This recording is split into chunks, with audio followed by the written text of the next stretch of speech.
Good evening, good morning, good afternoon. Welcome to the World Health Organization press briefing on COVID-19. We have with us, as always, the WHO Director General, Dr. Tedros. We have Dr. Mike Ryan, Executive Director of our Emergencies Program, and Dr. Maria Van Kerkhove, Technical Lead for COVID-19. Dr. Tedros will first give you an update. Then, when Dr. Tedros has finished his opening remarks, we will hear a message about the Solidary Trial. After that, I will open the meeting to questions. If you have connected via Zoom, please use the raise your hand icon to get in the queue to ask your question. If you've connected by phone, please hit *9 on your keypad to indicate you want to ask a question. I will apologize now to those who miss out, as we've got hundreds of people connecting already and asking questions, for which we thank you all. So we need to keep this briefing to under an hour so that our speakers, who are all leading this response, can get back to all the other pressing jobs on their endless to-do lists. And right now there's a lot to do. And to hear more about where we are and what we are doing and what we need to do, I will now hand over to Dr. Tedros. Thank you, Margaret. Good morning, good afternoon, good evening, wherever you are. There are now more than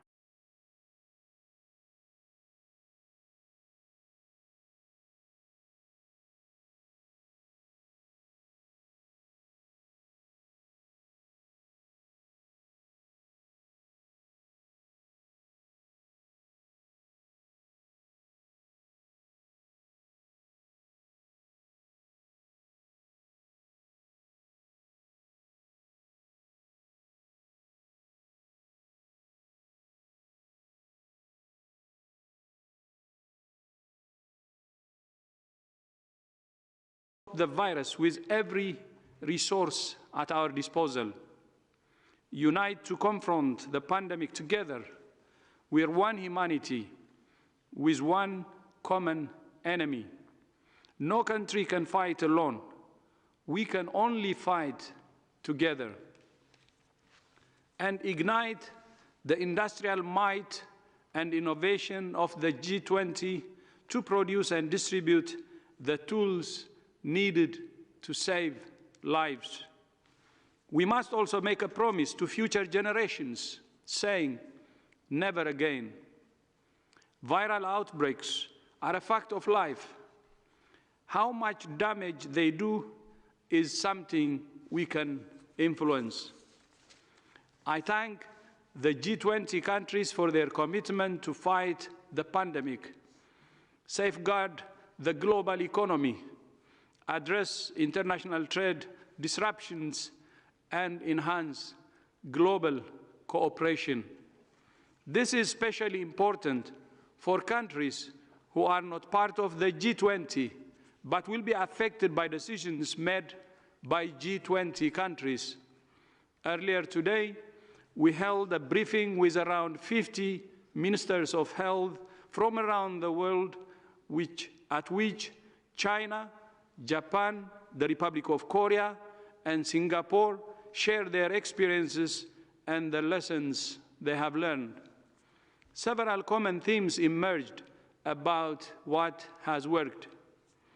The need for early detection and isolation of confirmed cases, identification, follow-up, and quarantine of contacts, the need to optimize care, and the need to communicate, to build trust and engage communities in the fight.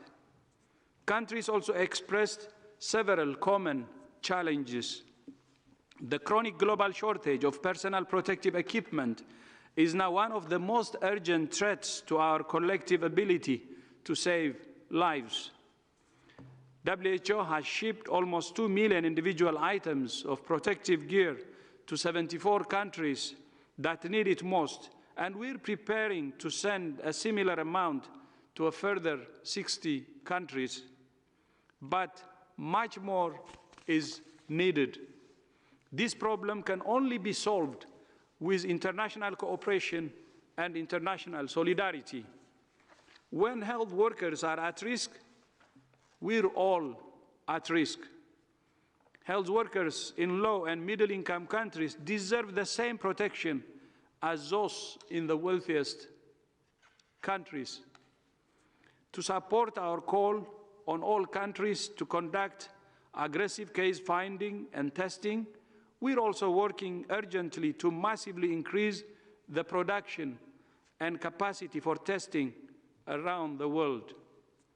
One of the most important areas of international cooperation is research and development. A vaccine is still at least 12 to 18 months away. In the meantime, we recognize that there is an urgent need for therapeutics to treat patients and save lives. Today, we're delighted to announce that today in Norway and Spain, the first patients will shortly be enrolled in the Solidary Trial, which will compare the safety and effectiveness of 4 different drugs or drug combinations against COVID-19. This is a historic trial which will dramatically cut the time needed to generate robust evidence about what drugs work. More than 45 countries are contributing to the trial, and more have expressed interest. The more countries who join the trial, the faster we will have the results.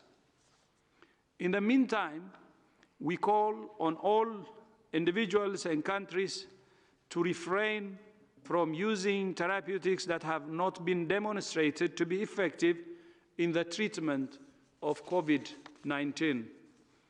The history of medicine is strewn with examples of drugs that worked on paper or in a test tube, but didn't work in humans or were actually harmful. During the most recent Ebola epidemic, for example, some medicines that were thought to be effective were found not to be as effective as other medicines when they were compared during a clinical trial. We must follow the evidence. There are no shortcuts. We also need to ensure that using unproven drugs does not create a shortage of those medicines to treat diseases for which they have proven effective.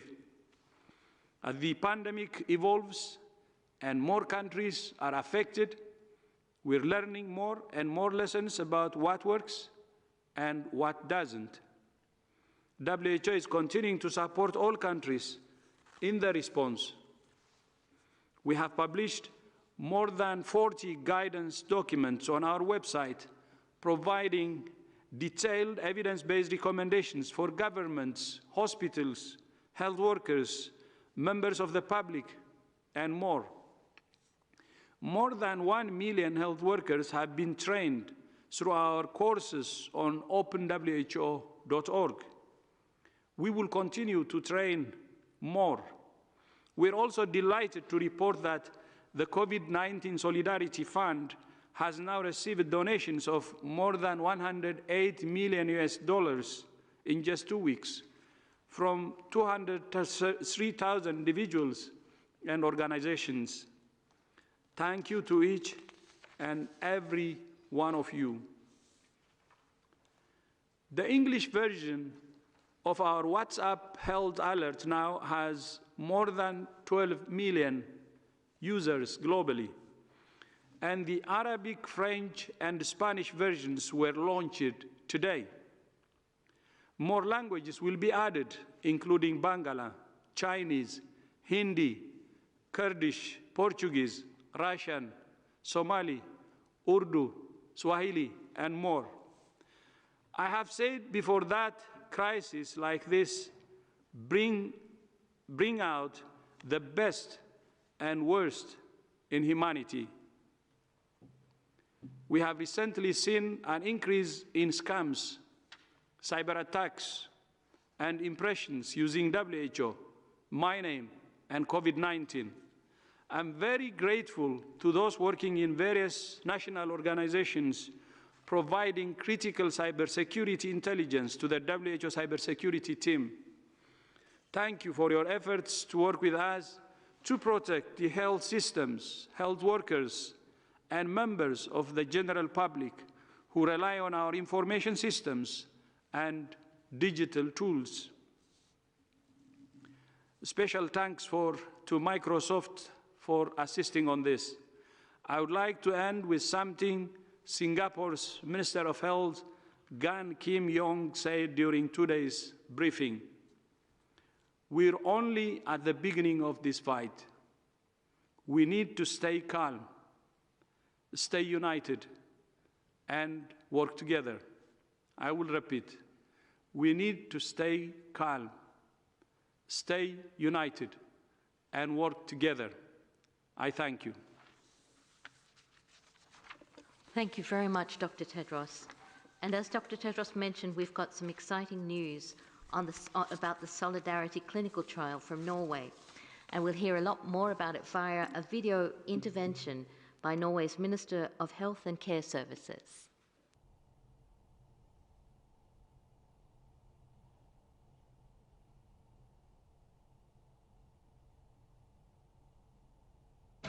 Dear Dr. Tedros, dear colleagues, dear friends, dear all, I'm honored to address you in this afternoon's press conference.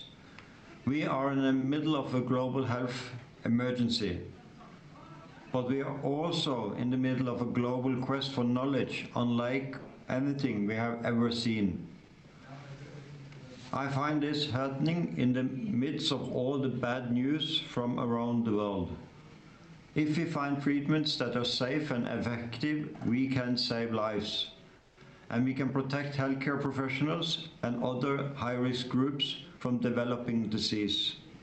It is important that all countries pull together, share data and knowledge. The Solidarity Trial is an important piece in the global research effort. Together, researchers from all over the world will assess 4 of the most promising treatments for COVID-19. This Solidarity Trial starts including patients today. And I'm very happy to be able to announce that the first patient included is a patient at Oslo University Hospital. I would like to commend the WHO in taking on the global leadership in this difficult situation for all our countries, and its initiative in setting up the Solidarity Trial. I would also like to thank John Arne Røttingen, Executive Director of the Norwegian Research Council, for taking the responsibility of chairing the Executive Committee of the trial. Dr. Røttingen will bring expertise and experience from the Ebola vaccine trials in West Africa in 2015. This trial is in good hand under his leadership. I wish us all good luck with the Solidarity Trial. Thank you. So following that message now, we can open the floor to questions. Before we start, I'd like to give you a reminder, if you've connected via Zoom, please use the raise your hand icon to get in the queue to ask your question. If you've connected by phone, please hit *9 on your keypad to indicate that you want to ask a question. Please keep your question short and confine it to only one question per journalist. Please. I will start with Kai Kufschmidt from Science. Kai, are you on the line? We've talked about this a couple of times, and I wanted to ask whether there's any new data on the serology. I mean, we're still trying to nail down the denominator. There's a lot of questions about how many people are asymptomatic. Can you say anything about, the newest data that you have? Is there any serology data from China? So I'll start with that. So yes, Kai, this is something that's very important to us and to the rest of the world to really understand what the results will be from these serologic studies that are currently underway. What we can say is that there are more than a dozen countries who are conducting epidemiologic studies that involve serology. These countries are focusing on what we call the FFX protocol, which is looking at cases and controls. It involves molecular testing and it involves serologic testing. We're working with these countries to evaluate which assays they're actually using, and it will be a combination of a screening assay or an ELISA, as well as confirmatory testing involving microneutralization. In addition to that, there are a number of countries that are conducting these age-stratified general population serosurveys. WHO has a protocol that we've put out online, which is a core protocol, which we want countries to use so that we can compare results across these countries. At present, there's at least 4 studies that we're aware of that are ongoing in different countries, which involve the collection or the use of specimens that have already been collected. So these may be clinical specimens for people who have been hospitalized for other reasons. We don't have results yet. We are eagerly anticipating these results so that we could better understand what is the seroprevalence or what are the antibody levels amongst people at different age groups in different parts of the world. This is critical for us to really understand what level of circulation this virus may have or may have had in people that may have had a subclinical infection, so infection that has mild disease and maybe they didn't seek care or they weren't picked up through the current surveillance systems. But these are ongoing. In addition to that, we know that there are a number of serologic assays that have been developed. We're working with a number of countries right now to look at an evaluation of these to see how well they perform, and that needs to be done with well-characterized samples. We have really great partnerships across the globe to be able to do this. We're trying to accelerate this as quickly as we can. As soon as we have these results, we will share them, but they're really critical for our planning purposes going forward. And if I might add that a number of these seroepidemiologic studies are grouped around a Solidarity 2 platform. So in effect, the organization and our partners have prioritized different research strands. Obviously, establishing which therapeutics were effective has been a major priority. But in addition to many of the studies that are going on across the world, there is now a wide group of researchers who've come together, as Maria has said, to implement a common protocol, which will be known as Solidarity 2. Solidarity 3 will look at chemoprophylaxis and other interventions in health workers. We are trying to align all of our work, not to bring together as many partners as possible. That is not to say that other large trials and other efforts around the world are not important. They are. But for some of the answers that are complex, we're going to need to pool data. We're going to need to collect data in a consistent and collaborative way. Seroepidemiologic data, clinical data, data on protection of prophylaxis. These are answers we need, and we need the right answers to drive policy. Thank you, Dr. Ryan. So the next questions are from Jeremy, RFI. Jeremy, are you there? I'm here. Can you hear me? Very well. Please go ahead. Thank you so much for taking my questions. It seems that far younger people are being hospitalized in the US and in Europe than in China. I was wondering, how do you explain the discrepancy? And do you have concerns that the data that you got in the first place from China might not be as reliable as you thought? Thank you. So this virus, this COVID-19 virus, is capable of causing infection and severe disease in people of all ages.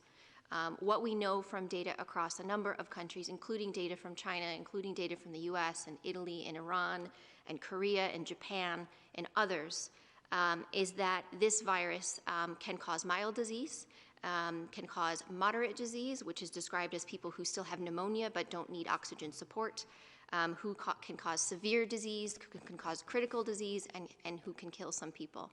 Amongst children, the data that we've seen from a number of countries is that the majority of children that are infected are experiencing mild disease, but we do have reports, and there are some publications now that describe severe disease in children.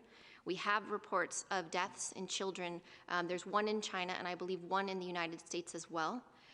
We do need more well-characterized descriptions of severity across the age groups so that we can better summarize what we know about this in the different age groups. Ideally, what we would like to see is the use of a clinical characterization protocol. This is another data capture platform that WHO has launched, which involves systematic data collection in terms of signs and symptoms, in terms of regular sampling of hospitalized patients so that we can better characterize the natural history of this disease in people who are in hospital. But there is data that's coming out from a number of countries, and we welcome the rigorous data collection that is occurring in very difficult situations in hospitals, whether this is clinical data or epidemiologic data across a number of countries.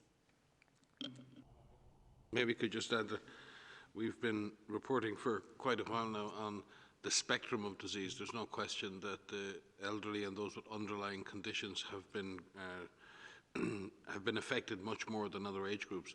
But we've certainly spoken here before about the age profile of patients, the fact that in Korea, 20% of the deaths were people under 60 years of age. In Italy, the fact that up to 15% of people in intensive care were under 50 years of age. I think we'll find in Germany and other countries, up to 10 to 15% of people with disease, people under 50 who have disease, will have a moderate or severe infection. So they may not progress into critical condition, but 10 to 15% of people under 50 will have a moderate to severe infection. So this is not for most people is a very mild infection, most young people. But for a significant minority of people between the age of 20 and 60, this is a significant infection. And if you listen to people who are interviewed on the media, the one thing I've seen again and again and again from people, adults who've got this, and young adults, and they keep looking at the camera and saying, this is not flu. And I think what's really emerging is a perception that this disease, while not fatal and not causing critical disease in a younger age group, is causing a severe illness in many people. I just wanted to add the point that we've made a few times is that young people are not invincible. The DG has said in his speech. And it's not just the disease that this virus will cause in people. Every infection of COVID-19 presents an opportunity for onward transmission. So even in younger populations, if you do have mild disease, and you think it's no big deal, what the big deal is that you may transmit to somebody else who may be part of that vulnerable population, who may advance to severe disease, and who may die. So every single person has a role to play in this outbreak in preventing themselves from getting infected. And we've listed a number of ways in which you can do that, which involve hand hygiene and respiratory etiquette, physical distancing, adhering to the recommendations of the national governments. By following those rules, by adhering to that, you are preventing yourself from getting infected, and you're preventing the opportunity for onward transmission to someone who may be more vulnerable. Thank you, Dr. Van Kerkhove. I now have Shoko from NHK. Shoko, are you on the line? Yes. Can you hear me? Yes, very well. Please go ahead. Thank you very much for taking my question, Margaret. Regarding the way of counting confirmed cases, the Chinese authorities said last month that they don't count confirmed cases who don't have symptoms as confirmed cases, but apparently there is a huge number of such without symptom cases. Given these facts, can WHO still make reliable global statistics relying on the data given by the Chinese authority? I mean, data not including without symptom confirmed cases. Thank you.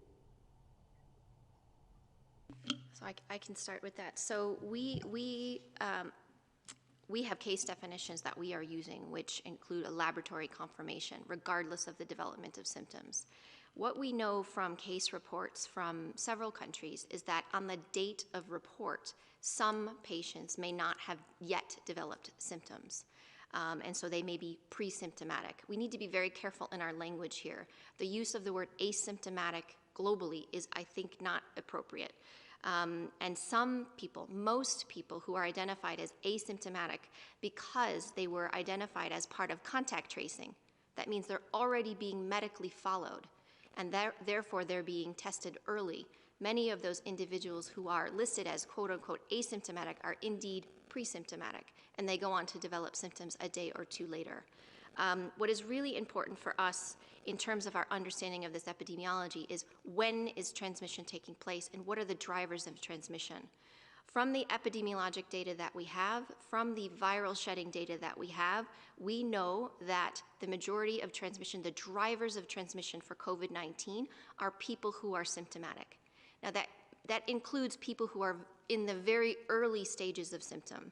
And the viral shedding data supports that in the earlier stages of disease, when people are feeling just a little bit unwell, and they haven't yet had pneumonia, and they're certainly not hospitalized yet, those individuals are the ones that are driving transmission. So it is really important that we follow all of these measures where we keep our physical distance. Transmission of COVID-19 is through droplets. It is not airborne. Therefore, someone who has these small liquid particles that come out of their mouth, they travel a certain distance and then they fall. So that's why we recommend the physical distance to be separated so that you remove the opportunity for that virus to actually pass from one person to another. Thank you, Dr. Van Kerkhoff. Now we have Anna from Nova TV in Croatia. Anna, are you on the line? Yeah, I'm on the line. Can you hear me? Yes, please go ahead. So as you could hear these days, Oxford experts said that Croatia has one of the most strict measures when it comes to number of cases. We have less than 1,000 cases right now. I can see that this is changing our lives. So I wonder if you have any idea for how long this COVID-19 epidemic can last. And is there any proof that higher temperatures can stop or slow down spread of this novel virus? Thank you. At this point, no one can predict how long this epidemic is going to last. And there are a number of scenarios that take us forward in time. I think the other question people are asking beyond how long is the pandemic going to last is how long are the shutdowns, how long are the lockdowns, how long are all the measures going to last, and will these measures be changed or be different? We are moving through an uncertain future. You see many countries around the world are just beginning the cycle of this epidemic. Some have been through the cycle of the epidemic, like Singapore and China, and are now desperately trying not to have the disease re-emerge and cause another wave of infections because of disease importations.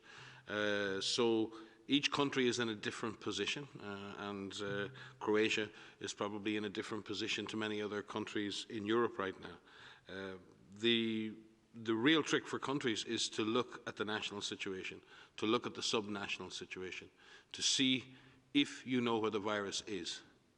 If you know where the virus is, you can break the chain. If you know who has the virus, if you know who the contacts are, you can break the chain. If you have that knowledge, and if you have that knowledge at subnational level, you can only take action at the level at which you can measure. If you know what's happening in every town, if you know what's happening in every municipality, every county, every province, you can then begin to adapt your measures for the situation in that particular area. And all of us want to see the measures that we're using for public health at community level to be adapted to the maximum control of the disease, but to the minimum impact on economy and social life. And in order to do that, and in order to transition from the current measures that are in place, countries simply have to have in place a system to detect, isolate, contact trace, and quarantine, as well as to continue appropriate hygiene and physical distancing measures. They must be in a position to do that in different parts of a country at different times, and they must be in a position to re-implement measures should the situation deteriorate. That takes a very sophisticated surveillance system. It takes a very strong health system to absorb the surge of cases in any particular area. And what we need to do now is evolve from measures that have been designed to suppress and just take the heat out of this epidemic or pandemic to much more precise, targeted, directed measures that will allow us, at the very least, to live with this virus until we can develop a vaccine to get rid of it. Thank you, Dr. Ryan. I now have Thomas from Bloomberg. Thomas, can you hear me? Hello, yes, this is Thomas Mueller from Bloomberg News. I was just wondering, as the rate of infection increases so dramatically, is there a point that it's no longer controllable? Just globally, or?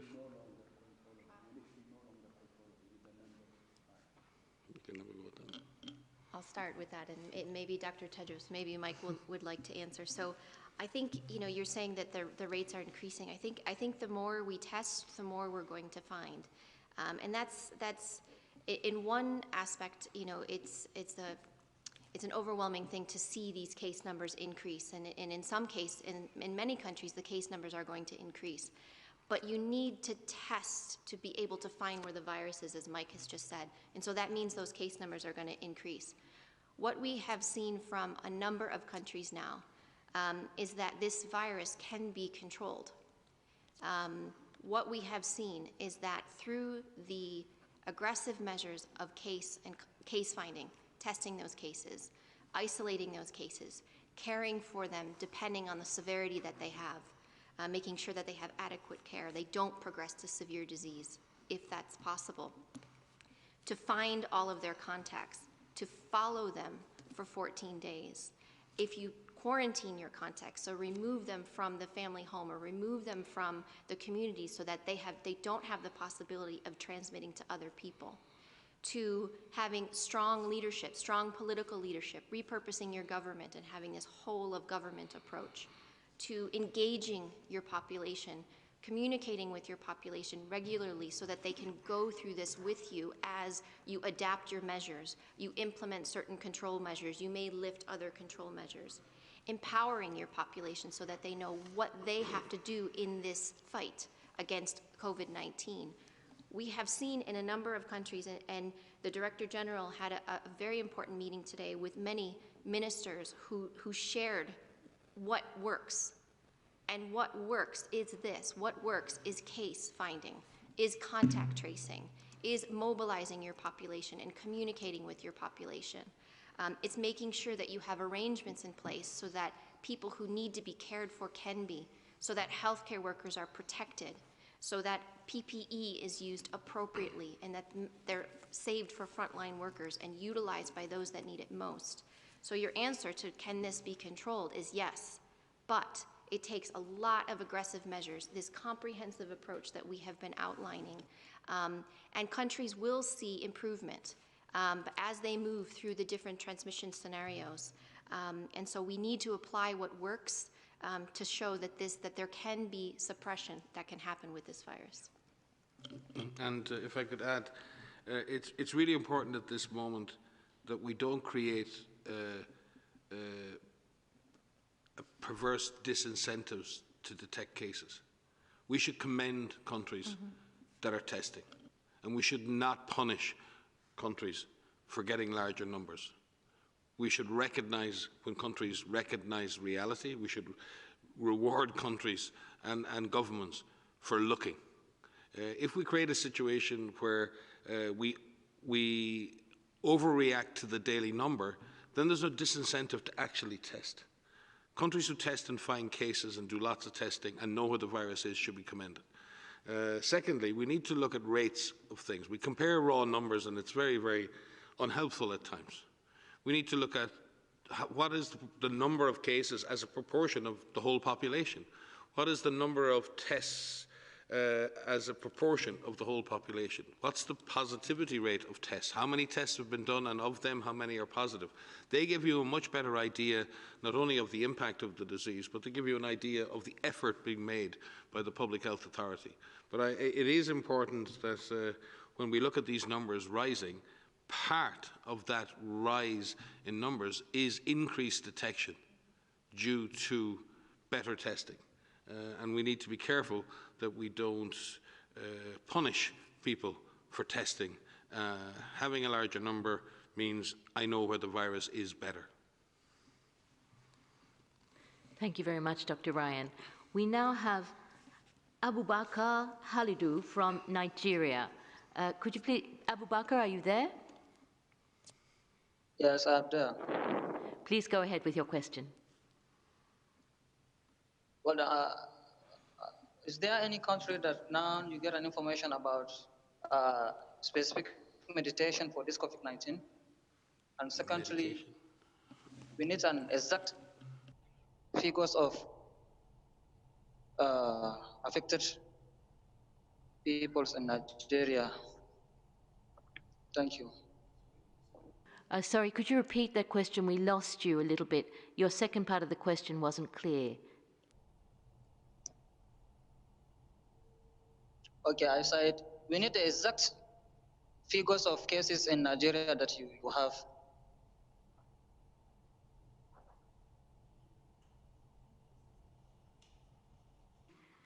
So I think your question was about medication. Is there any medication that works, and what are the issues with cases in Nigeria? So thank you for these two questions. With regards to medication, as the Director General outlined in his speech today, currently there are no specific medications that have been approved for COVID-19. However, there are a number of clinical trials that are ongoing, and there's the Solidary Trial that is currently starting, which is just enrolling patients now, which is looking at therapeutics in controlled clinical trial, in a clinical trial. And what is very important is that these medications are evaluated appropriately so we know what works, and that we have the right data to support what works. With regards to the numbers of cases in Nigeria, we have seen, I don't know the exact number, if you have... 46. 46. Do you want to take that one, Mike? Yeah, the number of cases in Nigeria remain quite low, despite Nigeria having a reasonable capacity to detect those viruses, but the risks are nonetheless there. And we see disease now, COVID-19, in almost every country in Africa at this stage. So the risks are certainly rising, but the numbers are still low. And again, we need to ensure that we have a very strong public health response on the African continent. We need a response that's built from the community up. We need to try and avoid the worst impacts of lockdowns, slowdowns, shutdowns, so we minimize the necessity of measures like that, which will have a very hard impact on people's lives and livelihoods, from which they may not recover as quickly as people in other countries. We also need to look at the very vulnerable populations we have in Africa, refugees, in some cases, people who are living with HIV, and children with malnourishment. So there are, while Africa is a relatively young continent, and that may be an advantage for Africa right now, there are many, many other vulnerable people in Africa for whom we must provide maximum protection. Africa, again, has demonstrated with polio elimination, it has demonstrated with cholera response, with Ebola response, that African countries have capacity to respond to epidemics, the resilience to live through epidemics, and to recover from them. But what we need to do is bring our communities on board. We need to leverage the power of community-based surveillance. We need to empower and engage with communities, with NGOs, with civil society, with local government, and an all-of-government approach, as Dr. Tedros continues to say. It is even more important in the context of Nigeria and the context of Africa that those approaches be taken. In terms of, I think you said medications, I think it's really important that we say quite plainly right now that there are no proven effective therapies or drugs in the fight against COVID-19. They're the answers we're trying to find. good supportive care, early admission to hospital for those who are with underlying conditions or are developing severe disease. Oxygen and the provision of oxygen to people is life-saving, and in certain small number of patients, the ability to ventilate patients in order to get them through the worst of the infection. So we have things that work in terms of clinical management. We do not have effective drugs, and that is why the Solidarity Trial is so important, and so many of the other daughter trials around the world are so important to answer these questions. Thank you, Dr. Ryan. I think Margaret wants me to say. Yeah, thank you. Just one point to add.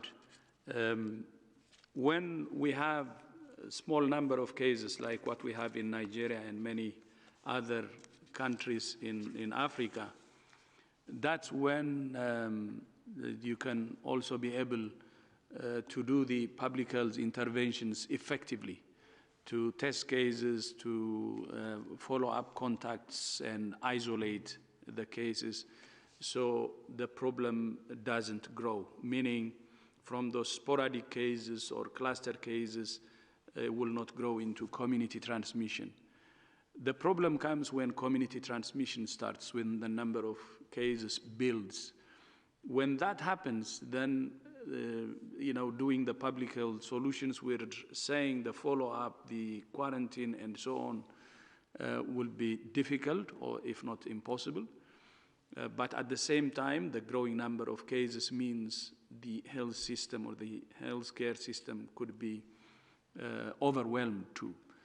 So that's why, for Nigeria, the best option is to really cut it from the bud, and while you have the small number of cases, to invest more in the public health interventions and do the things that we have always been saying from the start, by the way, as WHO. So from preventing it becoming a community transmission. Thank you, Dr. Tedros. We now have Imogen Fuchs from the BBC on the line. Imogen, are you there? Yes, I am. Hi, can you hear me okay? Very well, please go ahead.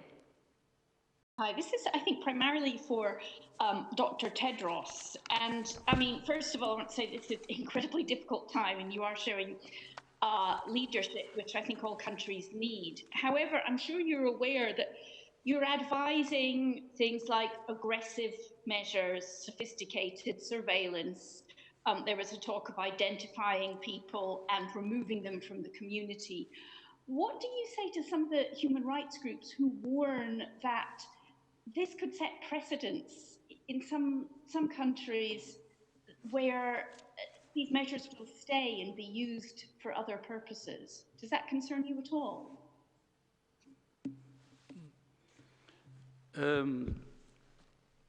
On especially social distancing or staying at home and less travel, we know this actually influences the individual human rights.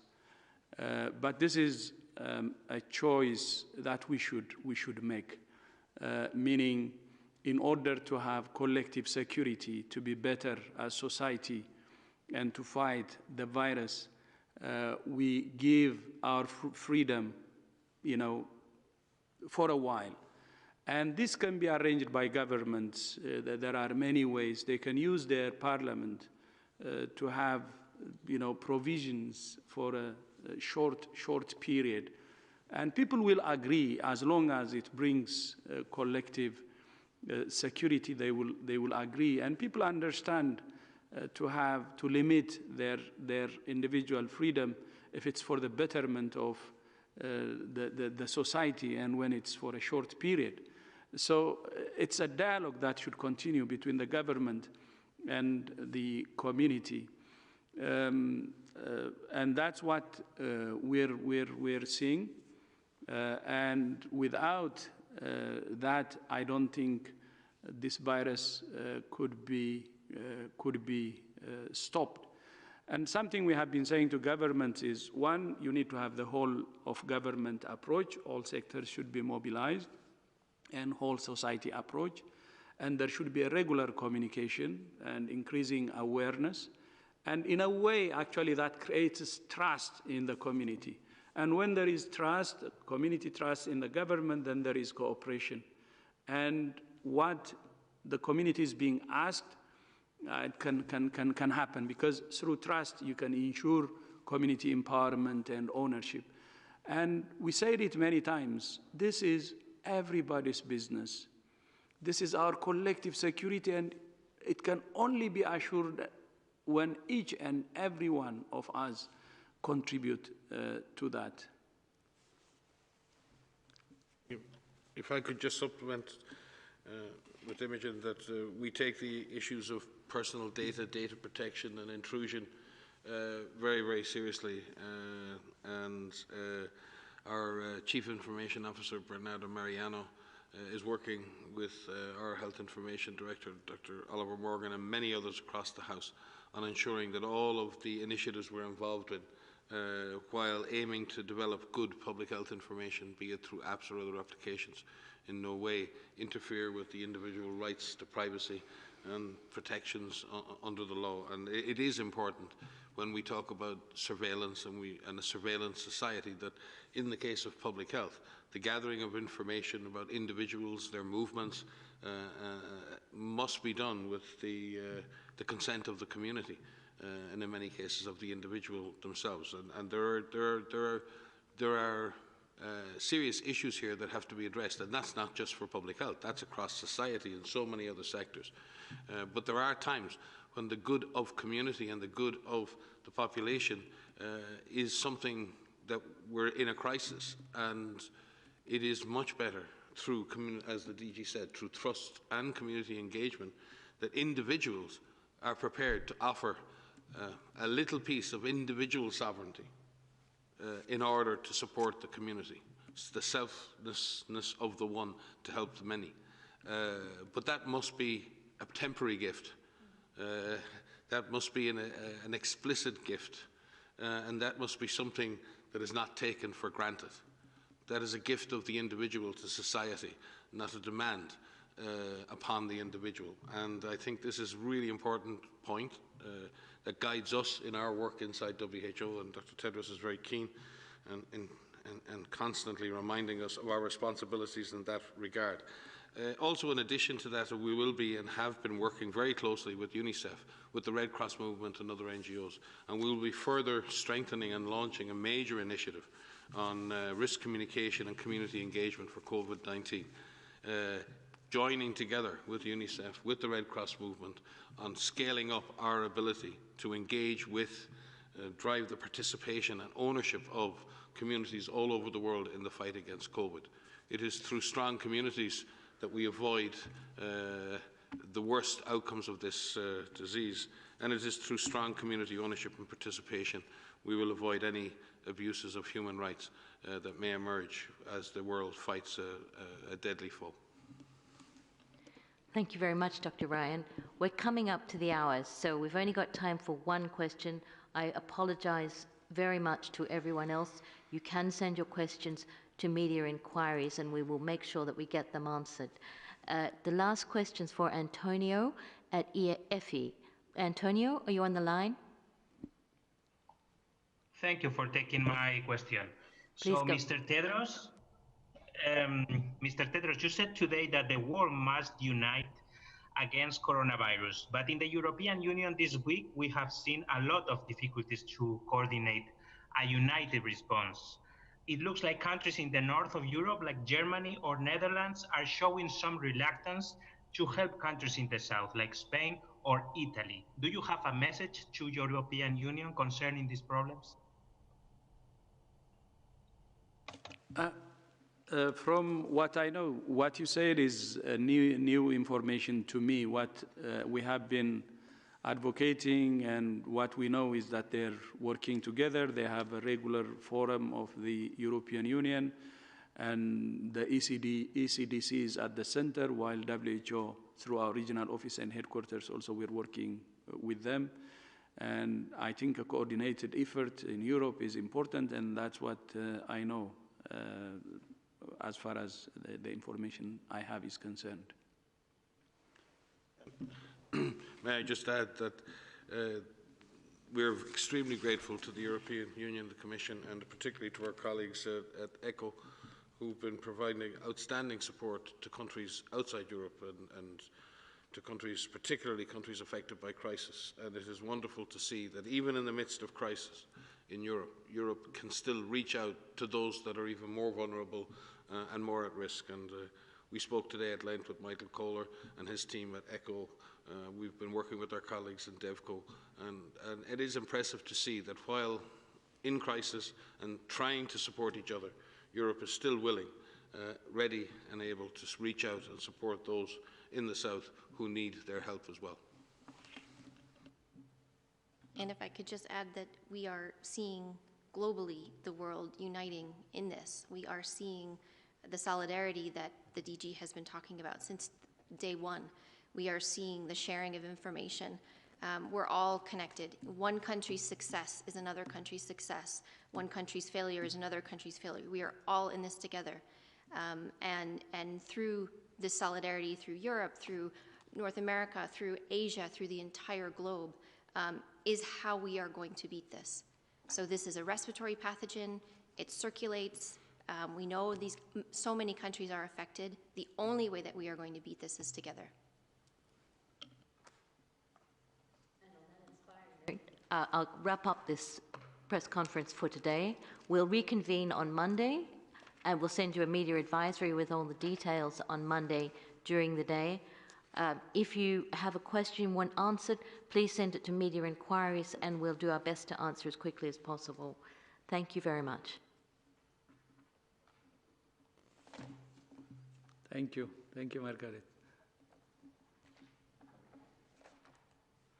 Okay, so we see you on Monday.